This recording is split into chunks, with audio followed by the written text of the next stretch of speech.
যেই ব্যক্তি রাতের বেলা এই দোয়াটি 3 বার পরে ঘুমিয়ে যাবে, আল্লাহর নবী বিশ্বনবী সাল্লাল্লাহু আলাইহি ওয়াসাল্লাম বলেন, সকাল বেলা যখন আল্লাহ তাআলার বান্দা ফজরের নামাজের মাঝে যখন উঠবে, আল্লাহ নবী বলেন রাতের বেলা এশারের নামাজ পড়ার পরে, খাবার খাওয়ার পরে আল্লাহর বান্দা যদি এই দোয়াটা 3 বার পড়তে পারে, তাহলে আল্লাহ পাক রব্বুল আলামিন সকাল বেলা ঘুম থেকে ওঠার আগে আগে আমার আল্লাহ তাকে নিষ্পাপ মাসুম বাচ্চার মতো আমার আল্লাহ পবিত্র বানায়া দেই।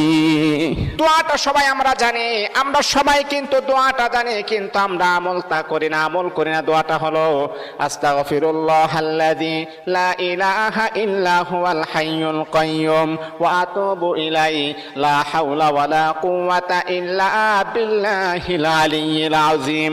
3 বার যদি আপনি পড়তে পারি, ইনশাআল্লাহ আল্লাহ পাক রব্বুল আলামিন আমার আপনার জীবনের সমস্ত গুনাহগুলোকে আমার আল্লাহ ক্ষমা করে দিবে।